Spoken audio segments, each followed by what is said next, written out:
Hello everyone. তো আজকে আমি একটি পার্সেল রেডি করব, যেটা আমার খুব কাছের একজন মানুষের পার্সেল ছিল।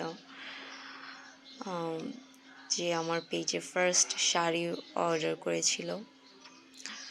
তো এটা হলো জারুল ফুলের ল্যাভেন্ডার কালারের উপর একটা শাড়ি, খুবই সুন্দর একটা শাড়ি।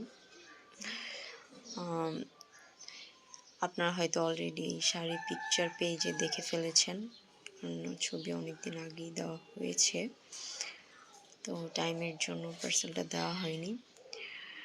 তাই এটার সাথে কিছু ম্যাচিং জুয়েলারি আছে। ফার্স্টে হলো একটা জারুল ফুলের টাইপেরই একটা নেকপিস, তারপর ছোট দুইটা ইয়াররিং, মানে এক জোড়া, আর তার সাথে ছিল কিউট দুইটা ব্যাঙ্গেল, যেগুলো আমি নিজে কাস্টমাইজ করে তৈরি করেছি আমার ফ্রেন্ডের জন্য। তো আপনারা যদি চান এই কম্বো সেটটা নিতে পারেন খুবই রিজনেবল প্রাইসে, অথবা শুধু শাড়ি অথবা শুধু জুয়েলারি নিতে পারেন আমার পেজ থেকে। অর্ডার করতে ইনবক্স করবেন অথবা হোয়াটসঅ্যাপ নাম্বারে যোগাযোগ করবেন, কালার কাস্টমাইজেশন করা যাবে।